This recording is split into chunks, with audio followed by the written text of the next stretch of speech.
తపన, ఆత్రత ఎక్కువ కనపడతా ఉంది. ఈ నేపథ్యంలోనే ఇవాళ నుంచి ఎంతో కాలంగా తెలుగుదేశం పార్టీలో ఆనవాయితీగా వస్తున్నటువంటి మహానాడును కూడా 27, 28, 29 తేదీల్లో జరుపుకోబోతా ఉన్నారు.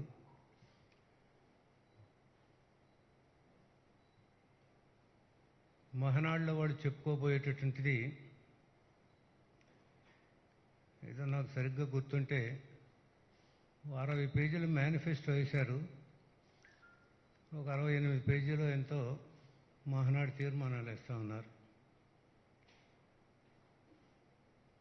అంటే దాదాపు మేనిఫెస్టోని తీర్మానాల్లో ప్రతిబింబిస్తున్నారు, కానీ అంతకంటే ఎక్కువ చేయగలిగినే లేదు. దీనిలో నా కంపారిజన్ ఒకటే, 60 పేజీల మేనిఫెస్టో చూసినటువంటి ప్రజానీకం, రాష్ట్ర ప్రజానీకం అత్యంత ఘోరంగా తెలుగుదేశం పార్టీ నాయకత్వాన్ని తిరస్కరించింది సంవత్సరం క్రితం. ఈ మేనిఫెస్టోలో చెప్పుకోబోయేదాన్ని కూడా ప్రజలు స్వీకరిస్తారని కానీ, ఇది వాస్తవాలని వాళ్ళు అనుకుంటారని కానీ నేను మాత్రం విశ్వసించట్లా.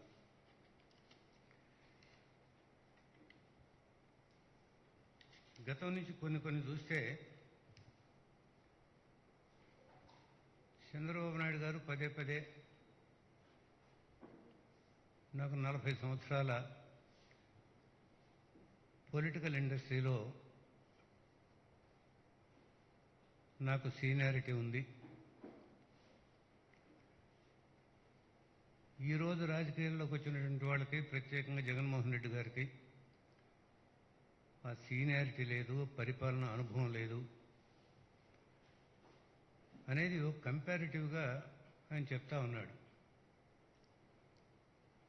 బహుశా లేటెస్ట్గా కరెక్ట్ చేయాలనుకుంటే చంద్రబాబు నాయుడు గారికి 40 సంవత్సరాల ఇండస్ట్రీ అనుభవం కాదు, 43 సంవత్సరాల అనుభవం ఉంది.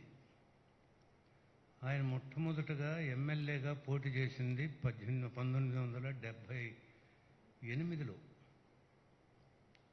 రాజశేఖర రెడ్డి గారు కూడా అప్పుడే పోటీ చేశాడు, చంద్రబాబు నాయుడు గారు కూడా అప్పుడే పోటీ చేశాడు. అప్పటి నుంచి చూసుకుంటే 42 సంవత్సరాలు దాటి 43 సంవత్సరంలో ఆయన అనుభవం వచ్చింది, ఆ సీనియారిటీ. కానీ సీనియారిటీ చాలామందికి వస్తూ ఉంటుంది.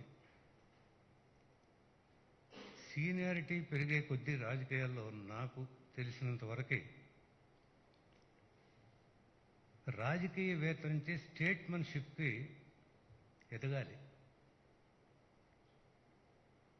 ఒక స్టేట్స్మన్షిప్ రావాలి. ఫలానా సీనియర్ ఒక విషయం మీద మాట్లాడుతున్నాడు, చెప్తున్నాడు అని అంటే ఎస్, వారు చెప్పింది కరెక్టు అనేటువంటి ఆలోచన రావాలి. కానీ ఇటీవల కాలంలో ఏది చెప్పినా కూడా పరిపాలనలో ఉన్నటువంటి వైఎస్ఆర్ కాంగ్రెస్ పార్టీకి, పరిపాలిస్తూ ఉన్నటువంటి జగన్మోహన్ రెడ్డి గారిని ఏదో విధంగా కించపరుస్తూ, ప్రొవోక్ చేస్తూ మాట్లాడేటువంటి విధానం తప్ప వాస్తవాలు ప్రతిబింబించే విధంగా మాత్రం ఆయన ఎక్కడ మాట్లాడట్లా. చాలా ఆయన స్థాయికి తగని మాటలు కూడా అన్నాడు. తుగ్లక్ పరిపాలనను, లేకుంటే ఇంకోటిను చాలా ఆయన అన్నాడు. అవన్నీ నా దగ్గర కొన్ని ఉన్నాయి, కానీ వాటిని అన్నింటినీ కూడా నేను చెప్పదలుచుకోవడం మీ అందరికీ తెలిసినటువంటిది. కానీ ఇటీవల చూస్తూ ఉంటే కంపేర్ చేసుకుంటా ఉన్నాడు ఆయన చాలాసార్లు. జగన్మోహన్ రెడ్డి గారి పరిపాలనలో వాళ్ళ తీర్మానంలో కూడా 3వ పేజీలో, వాళ్ళ ఎజెండా తీర్మానాల్లో కూడా 3వ పేజీలో నేను చూశా. అది ఏమన్నాడు, ఈ ఒక తీర్మానం మీద ప్రవేశపెడుతున్నారు వాళ్ళు. బలిపీఠం మీద బడుగుల సంక్షేమం. బలిపీఠం మీద బడుగుల సంక్షేమం. చంద్రబాబు నాయుడు గారు ఒకసారి, నేను కూడా మీతో ఉన్న రోజుల్లో, వరంగల్లో ఒక బీసీ సదస్సు జరిగింది పార్టీ తరఫున. ఆ జరిగినప్పుడు ఆ రోజు బీసీలకు ఇచ్చినటువంటి వాగ్దానాలు 50% బీసీలకే నేను సీట్లు ఇస్తాను అని వేదిక మీద చెప్పారు.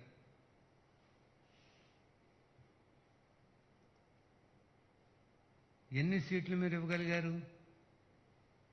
ఎందుకు ఇవ్వలేకపోయారు? అంటే బీసీలంటే మీకు తిరస్కార భావం ఉందా, అభిమానం ఉందా, ఏముండి ఇవ్వలేకపోయారు? నేను ఎందుకు ప్రస్తావిస్తున్నాను, ఇటువంటి చాలా ఉన్నాయి నా దగ్గర. ఎందుకు ప్రస్తావిస్తున్నానంటే, ఒక చెప్పిన మాటకి చేతలకి ఎంత తేడా ఉంటుందో, ఎదుటి వాళ్ళని విమర్శించేదానికి అది అన్వయిస్తుందో లేదో,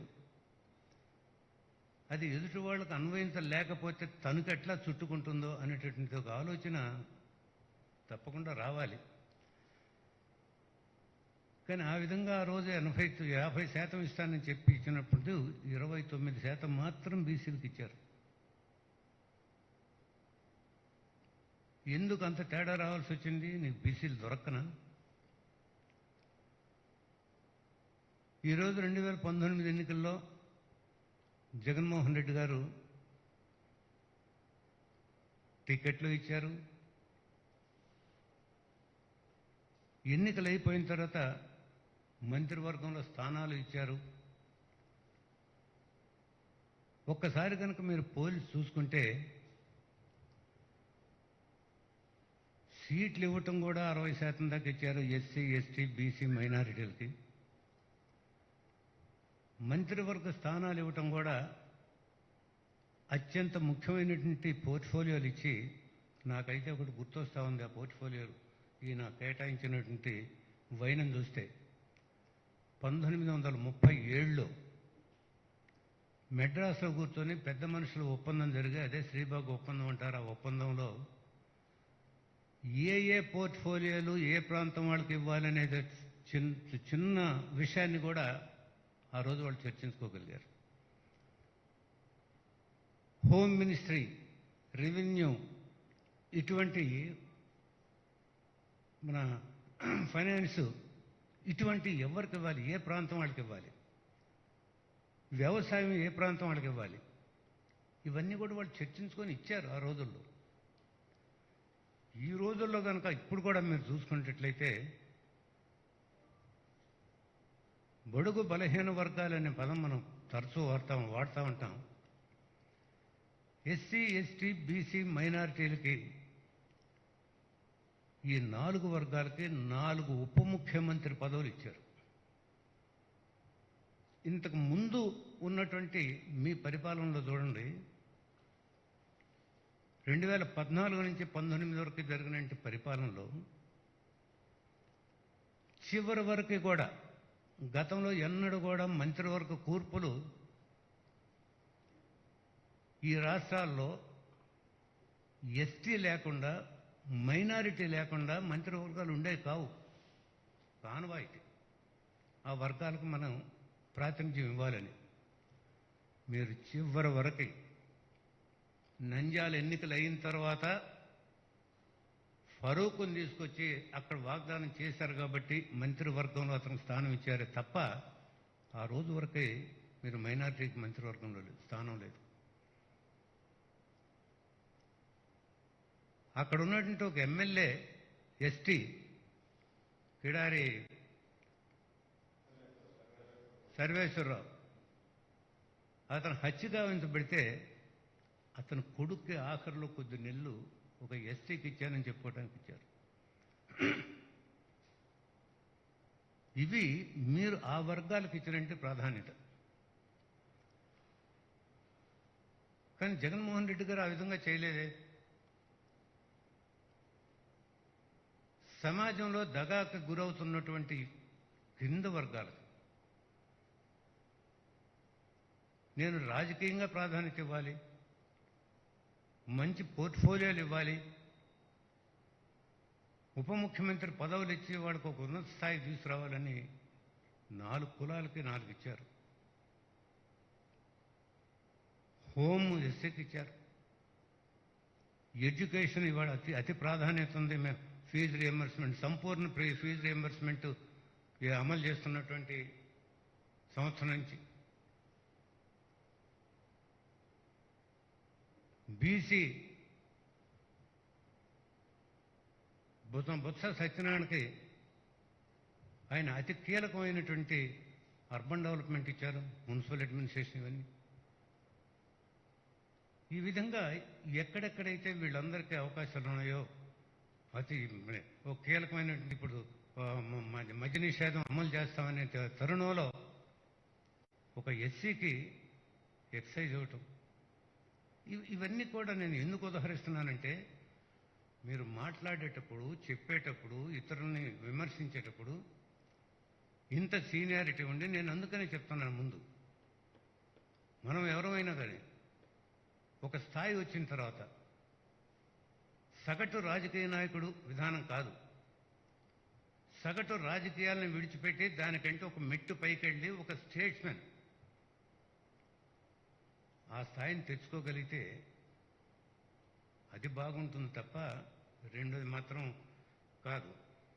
దీనిలో మీరు పెట్టినటువంటి దీనిలో బలిపీఠం మీద బడుగుల సంక్షేమం అనేది అది ఒకటి చూస్తే చాలు, మీ మొత్తం రేపు 3 రోజుల పాటు ఏం జరగబోతా ఉందో, ఏ విధంగా విమర్శించబోతా ఉన్నారో, వాస్తవాలకు విరుద్ధంగా, వాస్తవాలకు దూరంగా ఏదో ప్రతి సంవత్సరం ఈ మహానాడు జరపాలి కాబట్టి అది ఒక క్రతువులాగా చేయాలనే దీన్ని తప్ప వాస్తవాలను ప్రతిబింబించాల్సినటువంటి ఆలోచన మాత్రం మీకు లేదని కనపడతా ఉంది. జగన్మోహన్ రెడ్డి గారు 14లో ఆయన పార్టీ పెట్టుకున్నాడు. ఆయనకు అనుభవం లేదు, కొత్తగా వచ్చాడు, అది ఇది చాలాసార్లు అన్నారు. ఆయన కూడా 10 సంవత్సరాల పైగా రాజకీయంలో ఉన్నాడు. ఎంపీగా 2 సార్లు గెలిచాడు, ఎమ్మెల్యేగా 2 సార్లు గెలిచాడు, సొంత పార్టీ పెట్టుకున్నాడు 2011లో. సొంత పార్టీ ఆనాడు ఉన్నటువంటి రాజకీయ పరిస్థితుల్లో హీ వాజ్ కంపెల్డ్ ఓ పార్టీ చేశాడు. ఒంటరిగా ఎక్కడ ఎవరితో కూడా పొత్తు లేకుండా తన రాజకీయ జీవితంలో ఒంటరిగా పోటీ చేశాడు, ఒంటరిగా పార్టీ పెట్టుకున్నాడు, ఒంటరిగా పార్టీని పోటీ చేయించాడు. 2014లో అతి స్వల్ప మెజార్టీతో అతను గెలవలేకపోయినా కూడా జగన్మోహన్ రెడ్డి గారు సుదీర్ఘమైన పాదయాత్ర ఈడుపులపాయ నుండి ఇచ్చాపురం వరకే 3648 కిలోమీటర్ల పాదయాత్ర జరిపి చూసుకున్నాడు ప్రజలు ఎట్లా ఉన్నారు, వాళ్ళ ఆకాంక్షలు ఏంటి, వాళ్ళ కోరికలు ఏంటి, ఎక్కడెవరు ఇబ్బందులు పడుతున్నారు, ఇవన్నీ చూసుకొని ఓ మేనిఫెస్టో, చిన్నది 2 పేజీల మేనిఫెస్టో ఆయన ఇచ్చి, మేనిఫెస్టోలో ఉన్నటువంటి ప్రతి అంశాన్ని నేను అమలు చేస్తానని ప్రజలకు హామీ ఇచ్చి, ఆ మేనిఫెస్టో కాపీని అధికారులందరికీ ఇచ్చి, ఈ మేనిఫెస్టోలో ఉన్నాయి, మనం అమలు చేయాలి, వీటికంటే ఇంకా ఎక్కువ ఏదైనా అవసరం వస్తే అమలు చేద్దాం, కానీ వీటిని కూడా తగ్గించి అమలు చేయటం మాత్రం కరెక్ట్ కాదు అని ఆయన చెప్పి, ప్రజలందరూ కూడా మీరు మేనిఫెస్టో దగ్గర పెట్టుకోండి, నేను ఇచ్చిన వాగ్దానాలు సక్రమంగా చేస్తున్నానా లేదా, చెయ్యకపోతే నాకు చెప్పండి, నేను చేస్తాను అనేంటి భరోసా ఇచ్చినట్టు ముఖ్యమంత్రులు లేరు. మీరు 2014 మిగతా చేయాలి, ఎంతో దూరం పోనక్కర్లా. 2014లో చంద్రబాబు నాయుడు గారి తొలి సంతకానికి ఏమన్నా ఒక దిశానిర్దేశం ఉందండి? ఆయన తొలి సంతకం పెట్టింది ఏంటి? రైతుల రుణమాఫీ. జగన్మోహన్ రెడ్డి గారు మొన్న తొలి సంతకం పెట్టింది పెన్షన్లు. ఆయన తొలి సంతకం పెట్టిన రుణమాఫీలో రుణమాఫీ 87,612 కోట్లు వ్యవసాయ రుణాలు ఉన్నాయి. ఆ రోజు 87,612 కోట్లు నిర్ద్వందంగా చెప్పావు రుణాలు నేను మాఫీ చేస్తున్నానని. బంగారం మీద తీసుకున్న రుణాలు కూడా మాఫీ చేస్తున్నా అన్నావు. నన్ను గెలిపించండి, మీ బంగారం మీ ఇంటికి వచ్చుద్దన్నావు. బ్యాంకుల్లో ఉన్నట్టు మీ దస్తావేజులు మీ ఇంటికి వస్తాయన్నావు. అయిన తర్వాత సంతకం పెట్టి కిందకి దిగిన తర్వాత నువ్వు రుణమాఫీ చేయటానికి కమిటీ వేయలా. కోటయ్య కమిటీ అని ఒకటి వేశారు. కోటయ్య గారు కమిటీ వేసి ఆయనకి ఇచ్చిన మ్యాండేట్ ఏంటి? ఈ రుణం 87,612 కోట్లు మనం చెల్లించలేము, దీన్ని ఏ విధంగా తగ్గిస్తారు చూడమన్నాడు. ఆయన కొంతవరకు తగ్గించాడు, ఒక మెట్టు దాటి తగ్గించలేకపోయాడు. కుటుంబరావు గారు మీరు నా ఆలోచనలకి పనికిరారు, పక్కన ఉండమన్నాడు. కుటుంబరావు గారికి అప్పచెప్పారు, తగ్గించయ్యా నీ ఓపుకున్నంత వరకు తగ్గించమని. 25,000 కోట్లు తగ్గించి పారేశారు. ఎంతండి? 87,612 కోట్లు బకాయిల్ని 25,000 కోట్లకు తగ్గించి దాన్ని 5 విడతల్లో నేను ఇస్తానని చెప్పి 5 5 25 3 విడతలు ఇచ్చి 2 విడతలు నా తర్వాత వచ్చే ప్రభుత్వం ఇచ్చుద్దులే అని నువ్వు మానేసావంటే నువ్వు బాధ్యతాయుతంగా ప్రవర్తించినట్ల. నీ తొలి సంతకానికి విలువేంటి? నీ తొలి సంతకం విలువ 3/5. నీ తొలి సంతకం విలువ 3/5 అంటే 5 పార్టుల్లో 3 పార్టులు చెల్లించి 2 పార్టులు మానేస్తే నువ్వే రేటింగ్ వేసుకో ఎంతవరకు నేను చెప్పగలిగాను. నువ్వు ఇది ఒక్కదానిలో కాదు, డ్వాక్రా మహిళల రుణాల మాఫీలో కానీ మిగతా ఏ ఇది చూసినా నువ్వు ఆరోగ్యశ్రీ నీరు గార్చారు. ఆరోగ్యశ్రీ ఎందుకు నీరు గార్చారు? లింకప్ అయిన హాస్పిటల్స్కి సక్రమంగా నువ్వు డబ్బులు ఇవ్వకపోతే పేషెంట్ ఎవరు హాస్పిటల్కి వెళ్ళినా మేము దీనికి మేము చేయటం లేదు, మేము చేపట్టట్లేదు, మాకు డబ్బులు ఇవ్వట్లేదు గవర్నమెంట్ అని అంటే వీళ్ళు ఇంటికి వచ్చిన దాఖలాలు అనేక ఉన్నాయి. ఆ డబ్బులు కూడా ఈ నెలలో జగన్మోహన్ రెడ్డి గారు తీర్చారు. బాధ్యత అంటే అది. ఇది తీర్చారు, ఇది గవర్నమెంట్ ప్రోగ్రాం, తీర్చారు. అందుకని ప్రోగ్రాములు అంటూ ఎప్పుడు పెట్టినా ఎవరు పెట్టినా కూడా ఏ ప్రభుత్వంలో పెట్టినా కూడా ప్రజల ఆమోదం పొందాలి, చిరకాలం నిలవాలి ఒక పథకం. దాన్ని ఒక మెచ్యూరిటీ తోటి ఆలోచించి ప్రజల సంక్షేమాన్ని కోరి పథకాలు పెట్టారు అనే దానికి దాఖలాలు ఉన్నాయి.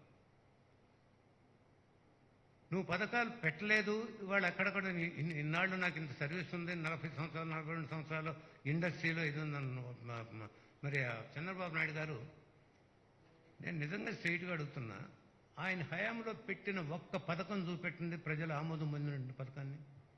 ఆమోదం పొందటం అని అంటే నేను నిర్వచనం ఇస్తా దానికి.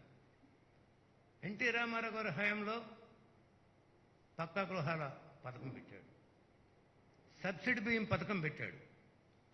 ఈ పథకాలు ప్రజల ఆమోదం పొందినాయి కాబట్టి ఏ పార్టీ వచ్చినా ఏ ప్రభుత్వం వచ్చినా కూడా ఎవరు సాహసించరు ఆ పథకాలను తీసేయటానికి.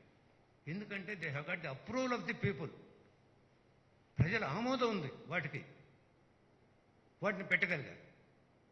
ఆయన మాండలిక వ్యవస్థ తీసుకొస్తే దాన్ని ఈ రోజు వరకు దాన్ని భద్రంగా వాడుకుంటా ఉన్నారు, ప్రతి గవర్నమెంట్ చేస్తామని తప్ప దానిలో తీసేయటానికి కానీ తగ్గించడానికి కానీ ఎవరు సాహసం లేదు.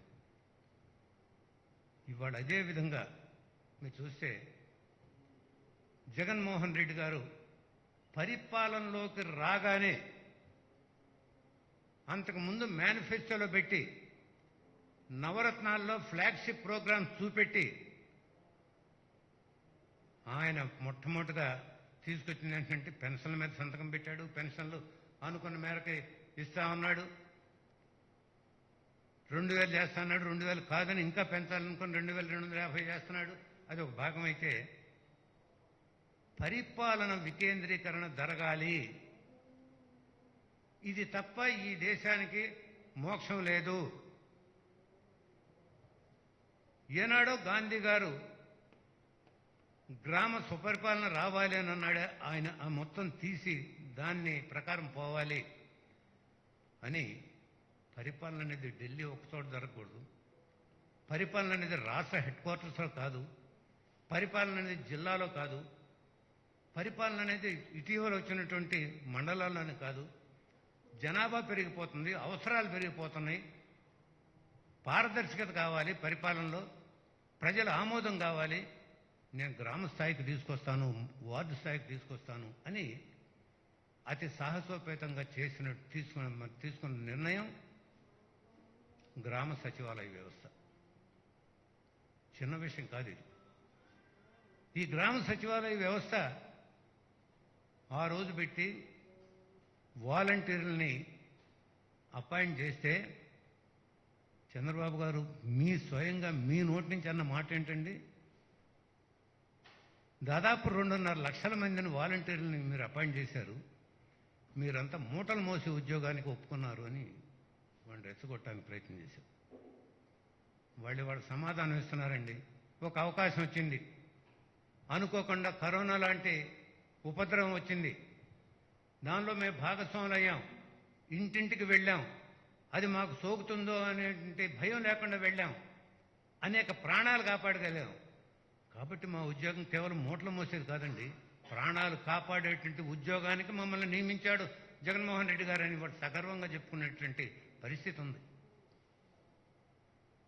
ఇది మర్చిపోయి ఎంత అవహేళనగా, చులకనగా ఎవరన్నా ప్రోత్సహించాలి, ఏదో ఒక అవకాశం వచ్చింది మీరు ప్రూవ్ చేసుకోండి, ఇంకా భవిష్యత్తు ఉంటుంది అనేటటువంటి ఆలోచన లేకుండా ఆ రోజు చేస్తే, మొన్న కరోనా విషయంలో, కరోనా వచ్చిన సందర్భంలో ఈ వ్యవస్థ చేసినంత కృషి, ఈ వ్యవస్థ వల్ల ఈ రాష్ట్రం పొందినటువంటి లబ్ధి, ఈ వ్యవస్థ వల్ల ఈ రాష్ట్రం భారతదేశం మొత్తంలో వచ్చినటువంటి ప్రాచుర్యం ఎక్కడొచ్చిందండి? 1-4 సార్లు సర్వే చేశారు, ప్రతి ఇంట్లో ఉన్న మనిషిని వాళ్ళు ఐడెంటిఫై చేశారు.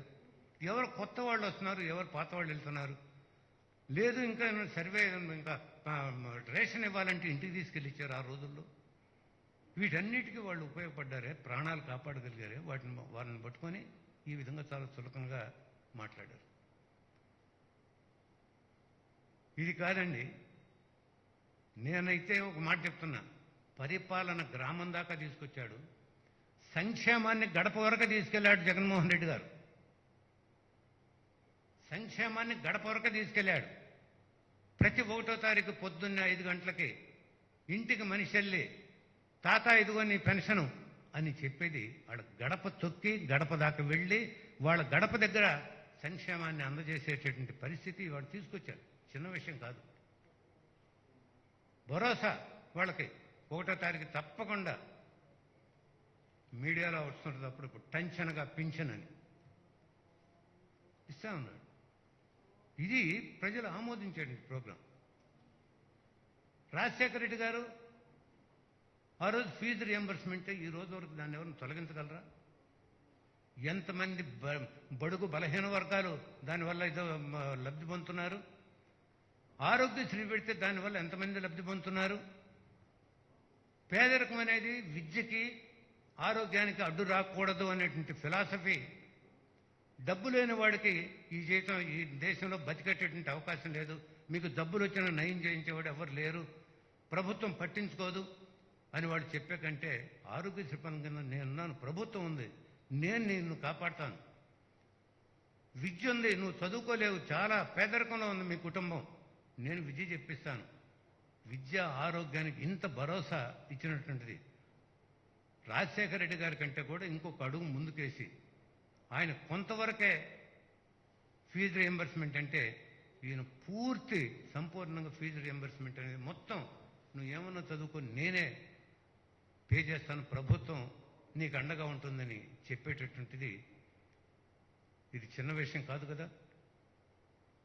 అందుకని ప్రపంచ దేశాలు మనం ఎక్కడైనా ఒకసారి కనుక స్టడీ చేస్తే, వాటి ఆర్థిక పరిస్థితి ఎందుకంత వేగంగా పోతుందని పరిస్థితి చేస్తే, విజ్ఞానవంతమైన సమాజం, ఆరోగ్యవంతమైన సమాజం ఎక్కడైతే ఉందో వాటిని ఆర్థికంగా ముందుకు పోగలిగినాయి, ఇన్నోవేటివ్గా ముందుకు పోగలిగినాయి. రీసెర్చ్ యాక్టివిటీస్లో వాళ్ళకున్నంత ప్రావీణ్యత ఇంకొకరు రాకుండా ఉంది. అందుకని ఈ రెంటికి అధిక ప్రాధాన్యత ఉండి ఇవాళ జగన్మోహన్ రెడ్డి గారు కూడా విద్యకు సంబంధించి స్కూళ్ళన్నీ నేను చేయాలి. ఇప్పటికే 82% మన ఇంగ్లీష్ మీడియం చదువుతా ఉన్నారు. కార్పొరేట్ స్కూల్స్లో, కార్పొరేట్ కాలేజీలో చదువుతా ఉన్నారు. చదువుకోలేనంటి పేదరికంలో ఉన్నంటి పేదవాళ్ళు మాత్రం ఇక్కడ గవర్నమెంట్ స్కూల్స్లో చదువుతా ఉన్నారు. తెలుగు మీడియంలో ఇంగ్లీష్ మీడియం చదివేటువంటి అవకాశం ఇస్తే వాళ్ళు కూడా తక్కువ కాదు ఎవరికంటే. వాళ్ళు ప్రూవ్ చేసుకుంటారు, ఉన్నత స్థాయికి వెళ్తారు అనేటటువంటి దాంతోనే ఇంగ్లీష్ మీడియం. తెలుగు మీడియం కూడా పని కాదని అనలా. ఇంగ్లీష్ మీడియం పెట్టి స్కూళ్ళన్నీ బాగు చేసి స్కూల్లో అన్ని వస్తువులు ఇచ్చి ఇది చేస్తామంటే ఇది కాదన్నట్టు. ఇవాళ వైద్యం మొన్ననే మొత్తం పే చేసేసాడు హాస్పిటల్స్ ఉన్న బకాయిలన్నీ. నువ్వు ఈ రాష్ట్రంలో కాదు, మిగతా రాష్ట్రాల్లో మంచి వైద్యం ఎక్కడ ఉంటే అటు బెంగళూరులో ఉన్నా, చెన్నైలో ఉన్నా, హైదరాబాద్లో ఉన్నా వీళ్ళు చేయించుకొని రండి. 1000 రూపాయలు దాటిన ప్రతి బిల్లు నుంచి నేను ఆరోగ్యశ్రీలోకి తీసుకొస్తాను ఒక భరోసా ఇచ్చాడు. నేను అందుకనే చెప్తా ఉన్నా, ఒక పథకం అంటూ ఒక నాయకుడు ఆలోచించి పెడితే ఏ ప్రభుత్వం కానీ ఆ పథకాన్ని ప్రజలు ఆమోదించితే ఎవరు వచ్చినా కూడా, ఏ పార్టీ వచ్చినా కూడా తర్వాత ఆ పథకాన్ని మాత్రం తీసేయలేదు. ప్రజల ఆమోదం పొందిన పథకం. అటువంటి పథకాలని ఆయన నిరోధించుకున్నాడు. దీని తర్వాత యువతకి ఉద్యోగ అవకాశాలు చూపెట్టాడు. దాదాపు 4 లక్షల మంది పైగా ఏదో ఒక ఉద్యోగాల్లో ఉన్నారు. ఆరోగ్యశ్రీ రివైజ్ చేశాడు. ఎడ్యుకేషన్ బాగా స్ట్రీమ్లైన్ చేస్తున్నాడు. ఇవాళ ఉన్నటువంటి వ్యవసాయం ఈరోజు ఆయన తీసుకుంటున్న చర్యలు అంతా ఇంత కాదు. నిన్ననే వ్యవసాయం మీద చర్చ జరిగింది. వ్యవసాయం అనేది ఒక్కటే స్టాండర్డ్గా గ్రామీణ స్థాయిలో ఉన్నటువంటి ఎక్కువ ప్రజానీకానికి దారి చూపెట్టగలిగింది. కరోనా ఇంత వచ్చింది, మిగతా అన్ని వ్యాపారాలు లావాదేవీలన్నీ మూతపడ్డాయి. వ్యవసాయం మాత్రం ఒక పక్కన జరుగుతూ ఉన్నా కూడా కోతలు జరిగినాయి, కటాతులు జరిగినాయి. మొత్తం వాళ్ళు ధాన్యాలు అమ్ముకోగలిగారు. వ్యవసాయం ఈజ్ ఎ స్టాండర్డ్ ఇన్కమ్ అనేది రుజువు చేయగలిగింది ప్రకృతి. దానికి ప్రజలంతా కూడా ఇదున్నారు. ఈరోజు కూడా మనం స్టాటిస్టిక్స్ చూస్తే 62.5% వ్యవసాయం మీద ఆధారపడి ఉన్నారండి. అందుకని ఆ వ్యవసాయానికి ఇవ్వడం భరోసా. ఆయన గతంలో పెట్టుబడి వీళ్ళు కావాలంటే ముందైతే మేనిఫెస్టోలో పెట్టింది సంవత్సరానికి 12,500 ఇస్తాను కుటుంబానికి అని చెప్పి, తర్వాత గవర్నమెంట్ ఆఫ్ ఇండియా కూడా కొంత ఇస్తా ఉంది, దీన్ని కొంచెం పెంచుదామని 13, అది 4 సంవత్సరాలు ఇస్తా అన్నాడు. 13,500 పెంచి 5 సంవత్సరాల పాటు ఇస్తే, ఆ విధంగా మేనిఫెస్టోలో లేనటువంటి అంశాన్ని కూడా ఆయన తీసుకొచ్చి ఇవి చేసి, రైతులు మీరు పండించండి, ప్రతి గింజ ప్రభుత్వం కొంటది, 3,000 కోట్లు ధరల స్థిరీకరణ నిధిని నేను పెడతా ఉన్నాను, 2,000 కోట్లు రాష్ట్రం పెడుతుంది ఈ ప్రకృతి వైపరీత్యాల నిధి, 2,000 కోట్లు కేంద్రం ఇస్తుంది, 4,000 కోట్లతో ప్రకృతి వైపరీత్యాలని నేను వాటిని అడ్రస్ చేస్తాను అని వాళ్ళకు భరోసా ఇవ్వటం కాకుండా, ఇవాళ రైతు భరోసా కేంద్రాలని రేపు 30వ తారీఖున ప్రతి గ్రామంలో 10,000 పైగా ఆయన ఓపెన్ చేయబోతా ఉన్నారు. రైతులు కూడా ఇంకో తోటకు వెళ్లాల్సిన పనిలే. విత్తనాలు కావాలన్నా, ఎరువులు కావాలన్నా, ఏవి కావాలన్నా కూడా, పురుగు మందులు కావాలన్నా గ్రామంలోనే తీసుకోవచ్చు. పక్కనే జనతా బజార్ పెట్టిపోతా ఉన్నాడు, అక్కడే అమ్ముకోవచ్చు నీ ప్రొడ్యూస్ అంతా. ఫామ్ గేట్ సేల్స్ అని మిగతా చాలా కంట్రీస్లో ఉన్నాయి. ఫామ్ గేట్ దగ్గరికి వెళ్ళి వీళ్ళు కొనుక్కుంటారు. దళారులు పాలు పడకూడదు. దళారీ వ్యవస్థని పక్కకు నెట్టి డైరెక్ట్గా relationship between producer and consumer, ఆ విధంగా వచ్చేటువంటి మార్కెట్ని తీసుకురావాలని ఆయన తపన పడతా ఉన్నాడు. ఈ విధంగా ప్రతి అంశంలో ఒకటి కాదు, ఇళ్లలో కూడా ఇవాళ 27 లక్షల మందికి ఇళ్ల స్థలాలు, ఇళ్ళు ఇవ్వబోతా ఉన్నాడు. 27 లక్షలు అంటే ఇన్నాళ్ళు ఎంత విస్మరించబడ్డారు. ఏం జరిగింది బడుగు బలహీన వర్గాలకని చులకనగా మాట్లాడుతున్నాడు. ఇదే ఆన్సర్. 27 లక్షల మందికి మీ జన్మలో ఎప్పుడన్నా ఆలోచించారా? ఇవ్వగలిగారా? ఇవాళ ఇస్తున్నారు. వాళ్ళందరికీ ఉద్యోగాలు ఇప్పుడు మొన్న నామినేటెడ్ పదవులు ఇచ్చినా కూడా వీళ్ళందరికీ ఎస్సీ, ఎస్టీ, బీసీ మైనారిటీలకి ఎక్కువ పదవులు ఇవ్వటమే కాక మహిళలకి 50% దానిలో ఇవాళ చాలామంది మార్కెట్ యార్డ్ చైర్పర్సన్స్ కూడా మహిళలు వచ్చారు. వివిధ వర్గాల నుంచి, వివిధ కులాల నుంచి వాళ్ళందరూ రావటం జరిగింది. నేను ఎందుకు చెప్తున్నానంటే వీళ్ళు చాలా చులకనగా మనకైతే సంక్షేమం మూలబడింది. ఎక్కడండి సంక్షేమం మూలబడింది? నువ్వు ఇన్నాళ్ళ నుంచి అక్కడ ఏదన్నా ఓటుకు నోటు కేసు ఉంటేనేమో గబగబా అర్ధరాత్రి పూటేమో ఇక్కడ పరిగెత్తుకొచ్చి, ఇక్కడ కరోనా అది ఇది ఉందంటేనేమో ఇక్కడి నుంచి హైదరాబాద్ పరిగెత్తుకెళ్ళి కూర్చొని 2 నెలలు అక్కడ. నిన్నగాక మొన్న ఏదో వస్తా పెద్ద హంగామాతో వచ్చి నీకు కనీసం కరోనా నిబంధనలు పాటించేటటువంటి ఆలోచన కూడా లేదా? దీనిలో కూడా మన బల ప్రదర్శన చేసుకోవాల్సిన అవసరం ఉందా? బల ప్రదర్శనకి సమయమా? నిన్నగాక మొన్న మన విశాఖపట్నం దగ్గర ఈ ఎల్జీ పాలిమార్స్ వాళ్ళ గ్యాస్ లీకేజ్ వస్తే జగన్మోహన్ రెడ్డి గారు ట్యాకిల్ చేసినటువంటి విధానం ప్రజలందరూ వాళ్ళు చాలా హర్షిస్తూ ఉన్నారు. చనిపోయిన వాళ్ళకు ₹1 కోటి ఇచ్చి, ఎందుకంటే ఒకటి వీళ్ళకి ఆసరాగా ఉంటుందని, 2 ఏ పరిశ్రమ పెట్టేవాడైనా ఇక నుంచి అప్రమత్తంగా ఉండాలి. మీరేదైనా వర్కర్స్ సక్రమైనటువంటిది ఇవ్వకపోతే మీరు ఈ లెవెల్లో కాంపెన్సేషన్ ఇచ్చుకోవాల్సిన అవసరం ఉంటుంది అని వాళ్ళ హెచ్చరిక ఇది. ఇంత చేసి ఆ విలేజెస్ అంతా కూడా వాళ్ళైనా భయభ్రాంతులు అయ్యారేమో తలో 10,000 ఇచ్చి ఇంత చేస్తే ఏదో చులకనగా మాట్లాడటం అక్కడ. ఈ కమిటీలన్నీ కాదు, నేను ఒక నిజ నిర్ధారణ కమిటీని వేస్తున్నాను అని పార్టీ వర్కర్స్ 3 పార్టీ నాయకులు వేశారు. నేను అడుగుతా ఉన్నా, ఏంటండి వాళ్ళ స్థాయి? ఒక కెమికల్ కంపెనీని వాళ్ళు చూసి నిజ నిర్ధారణ కమిటీ ఇచ్చి రిపోర్ట్ ఇచ్చి ఇదిగో టెక్నికల్గా దీనివల్ల ఇట్లా జరిగిందని చెప్పే స్థాయి ఉందా?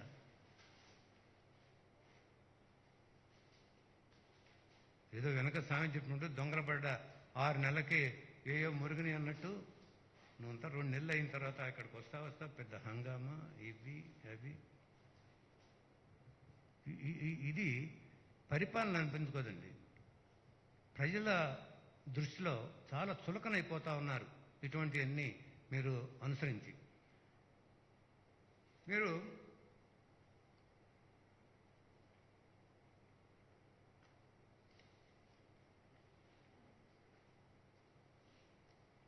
నేను కాక మొన్న రాయలసీమ నీటి వివాదం వచ్చింది.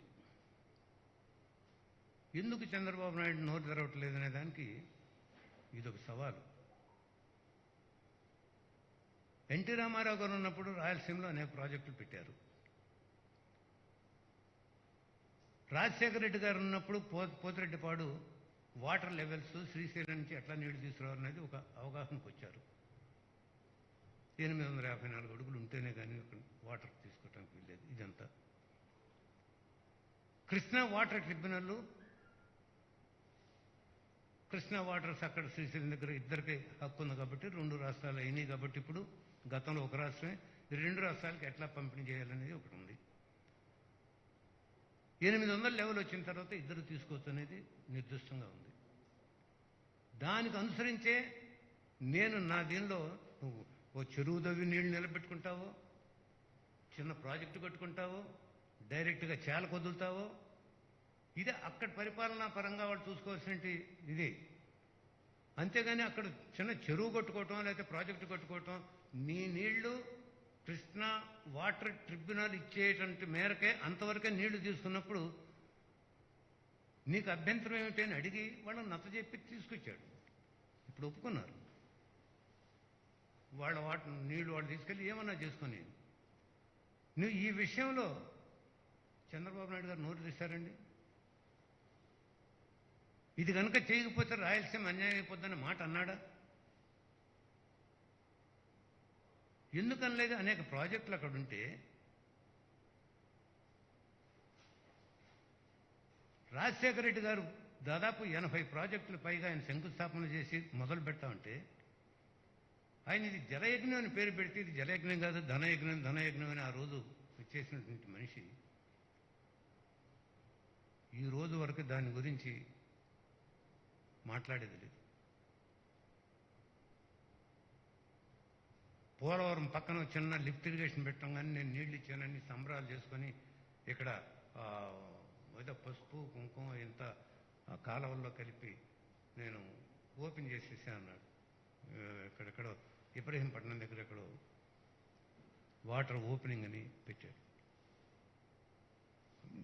ఈ విధంగా ఇవి చేయటం కాదు, ఊరిక ఏదో వాళ్ళని విమర్శన కోసం ప్రతిపక్షాలు ఇది కాదు.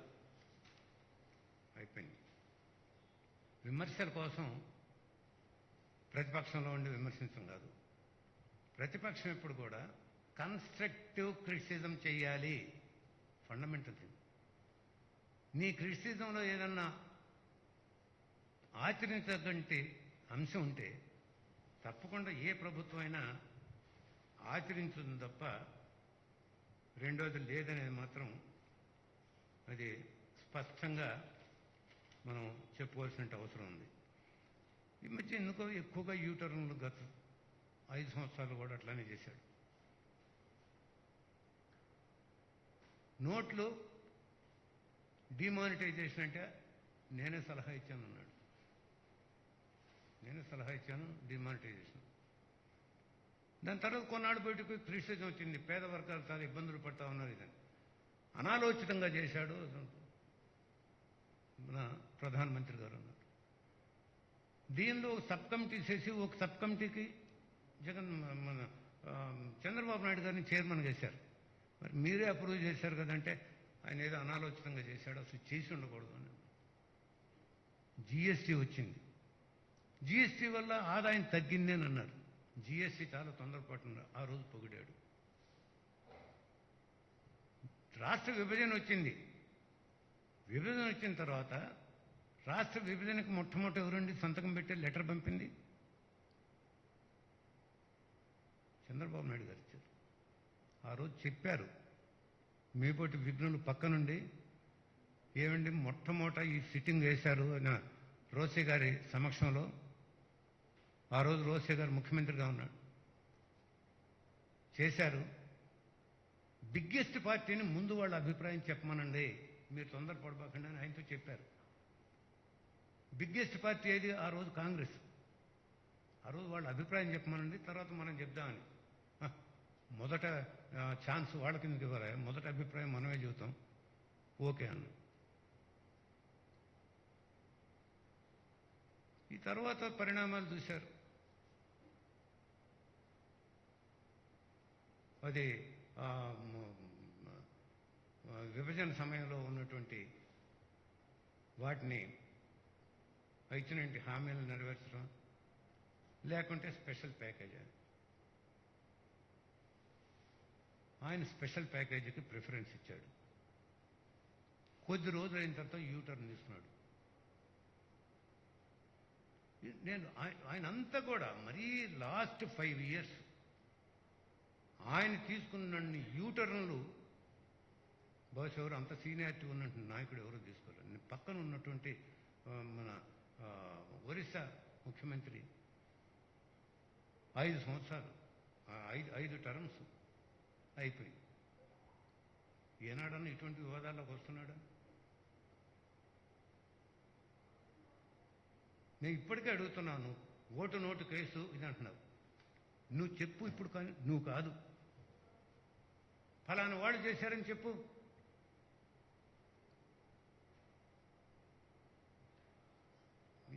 ఈ విధంగా నీకు అదే చేసుకుంటూ ఇవాళ 27, 28, 29 3 రోజులు ఇది చేస్తూ ఉన్నారు. మన ఆ,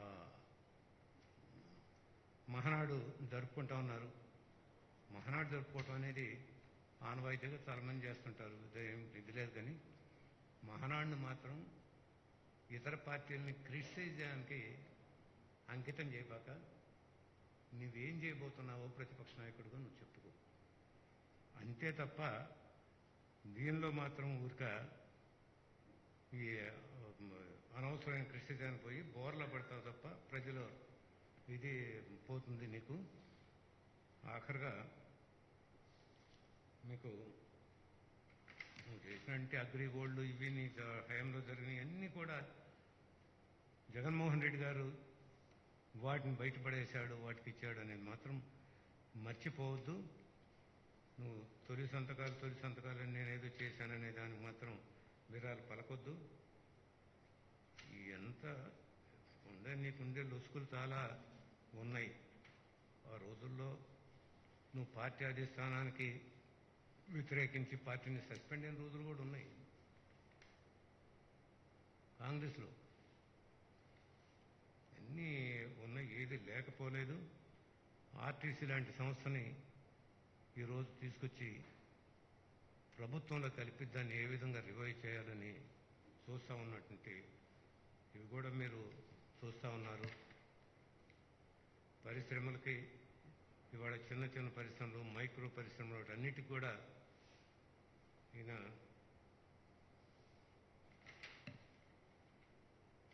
మద్దతు, వాటికి భరోసా ఇచ్చి వాటికి కూడా కొంత ఇవ్వటం అనేది చేస్తూ ఉన్నాడు. ఆఖరిగా నిన్న ఒక అంశం వచ్చింది, అది కూడా ప్రస్తావించకపోతే బాగుండదు. టీటీడీలో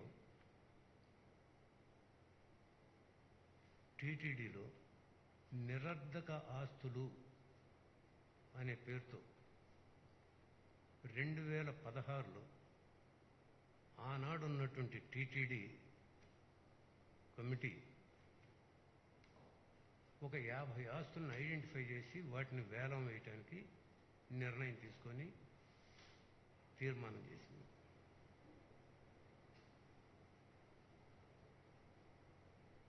దాన్ని ఇవాళ గవర్నమెంట్ అది రిజెక్ట్ చేస్తే పరిశీలించి రిజెక్ట్ చేసింది పదం. నువ్వు పరిశీలనలో తీసుకున్నావు కదా అంటే నీకు అమ్మటం ఇష్టం లేదు. నాకైతే చాలా ఆశ్చర్యం వేస్తుంది. నువ్వు పరిశీలించావు, ఎందుకు పరిశీలించా? అమ్మటం ఇష్టం లేదు. నువ్వు దాన్ని అమ్మాలనే ఉద్దేశంతో. నిన్న సీనియర్ ఎంపీ అయిన స్వామి సుబ్రహ్మణ్య స్వామి ఆయన చెప్పాడు, ఆ రహస్యాలన్నీ నా దగ్గర ఉన్నాయి. ఆ రోజు చైర్మన్ ఏం చెప్పాడు, ఇంకా బీజేపీ నుంచి కూడా మెంబర్ ఉన్నాడు భాను అని, ఆయన ఏం చెప్పాడు, ఇది అంతా నా దగ్గర ఉంది. దీనిలో స్పష్టంగా ఆయన చెప్పింది ఏంటంటే, దీనిలో మొత్తం వ్యక్తల్లా ఈ తప్పులు చేసిన దానికి కీలకమైన వ్యక్తి చంద్రబాబు నాయుడు, రహస్యాలన్నీ నా దగ్గర ఉన్నాయన్నాడు. అందుకని ఊరికి అనవసరమైంది ఏదో బురద తీసుకొచ్చి ఎదుటాడి మీద చల్లాలని అనుకుంటే, ఆకాశాన్ని ఉమ్మేస్తాం అనుకుంటే మన ముఖానే పడ్డట్టు తిరిగి మనం కొట్టుకుంటే తప్ప రెండోది లేదు. కాబట్టి ఇక్కడ ఉన్నప్పుడు ప్రతిపక్ష నాయకుడుగా నుండి ప్రభుత్వానికి సలహాలు ఇవ్వమంటే వెళ్ళిపోయి, కాకపోతేగా నువ్వు చేసిందేంటి, 23 మందిని ఎమ్మెల్యేలని పార్టీ ఫిరాయింపు ప్రోత్సహించావు, 3 ఎంపీలను ప్రోత్సహించావు. వాళ్ళ ఆఖరికి నీకు రాజ్యాంగాన్ని, చట్టాలని ఉల్లంఘించినందుకు నీకు బిడిసికొట్టింది. ఏమైనా ఉపయోగపడ్డాయా? ఎందుకు సీనియర్ నేను చెప్పుకుంటూ ఇటువంటి అక్రమాలు చేయటం? ఒకసారి నేను సలహా ఇచ్చేది ఏంటంటే, రేపు ఈ మహానాడులో నువ్వు చేసిన తప్పులను గురించి డిస్కస్ చేయి.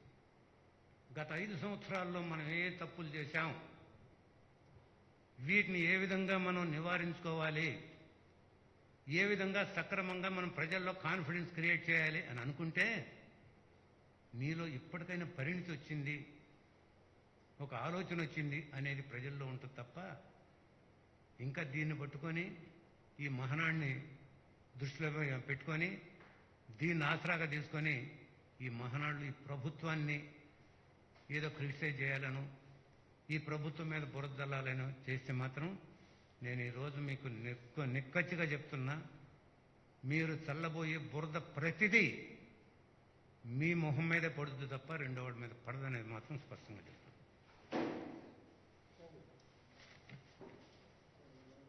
రైట్?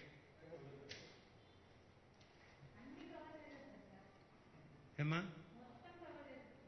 చేశారా? మరి అంటావా లేదో అని ఒకటి రెండు విడిచిపెట్టి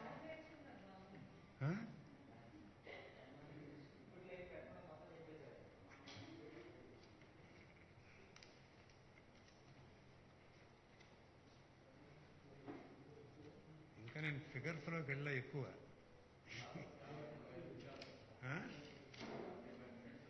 లేదు మరి నువ్వు మరీ భాషాజీ అది అయింది 25 నిమిషాలు.